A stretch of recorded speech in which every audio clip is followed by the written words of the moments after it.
يسعد لي صباحكم واهلا وسهلا فيكن واحلى متابعين. طبعا صار لي زمان ما عم بطلع على اليوتيوب، ما عم بعمل شيء بظروف الشغل. اليوم رح نعمل سوا اكله اسمها مدفونه. طبعا هي من الباذنجانيه. حطيت الصبح اللحمه، طبعا اللحمه بدها تستوي، وحطيت هدول العصاعيس ولحمه هدول الشقف هيك. هلا رح نستنى عليها حتى تنطبخ تستوي كتير كويس، وبعدين نقطع الباذنجان ونعملها سوا مع بعض. عندي هدول الباذنجان رح نقطعهم ورح نحطهم نسويها مدفونه.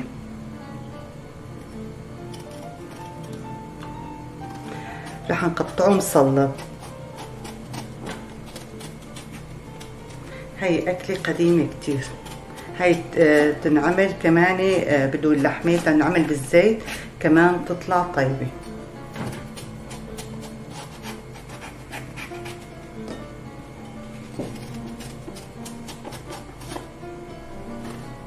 وهي أكلة خفيفة دقيقة السر، يعني ما عم بتطول أبدا، بس اللحمة شوي عم تطول لما تستوي.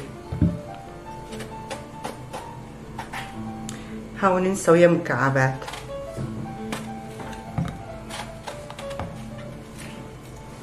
هيك مكعبات خشنة مشان ما تنمرد.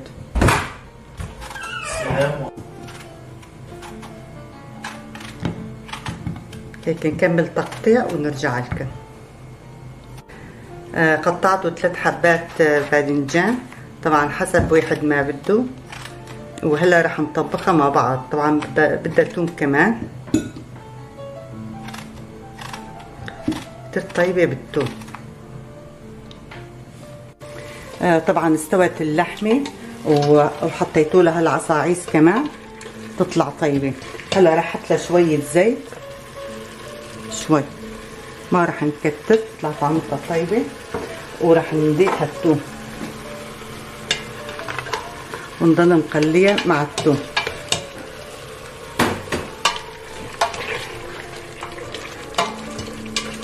راح احط هاي شوية الفلفلة لانه حادة، ما بدنا تطلع حادة كتير، عشان يصير فيها طعمة طيبة. الفلفل الخضراء تعطي طعمة والحارة. عندي هالفلفلة الحادة المنشفة كمان راح اضيفها. تصير حدوديتها بسيطة. هون بلشت تتقلى، رح نضيف دبس الفليفلة. عندي هذا دبس الفليفلة عم بستعمله، طعمته طيبة. رح اضيف هيك، هاي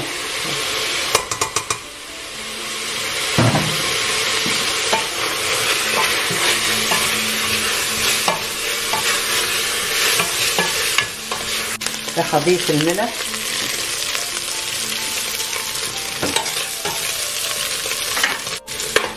اضيف الباذنجان،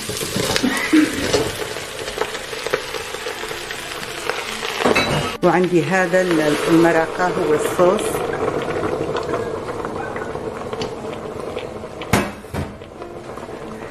ورح نضيف هاي البندورة المقطعة هيك تكون بندورة المقطعة. رح نضيف له شوية مي لان هاي الاكلة بدها شوي مرقة.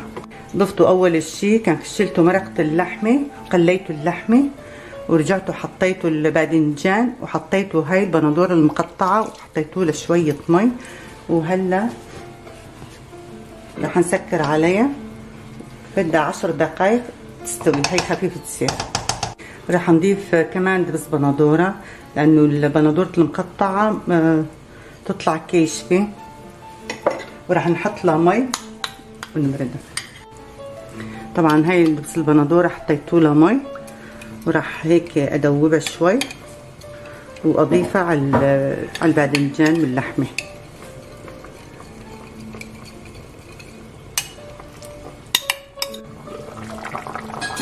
صار لها 10 دقايق تنطبخ. صارت هلا رح نقدمها وتشوفوا. هي كانت الأكلة المدفونة. طبعا الأكلة المدفونة طيبة كتير، تتاكل هاي بدون لحمة كمان، تنحط معها البصل والثوم. كتير طيبة تطلع، ويتقدم مع الفجل والفليفلة، وينحط لها الثوم، اللي يحب يحط لها ثوم يعصر لها ثوم يحط معاه. طيبة كتير، وإن شاء الله تنال عجبكم. لا تنسوني باللايك والشير، تقولي تعليقاتكم. نلتقي فيديو جاي، باي باي.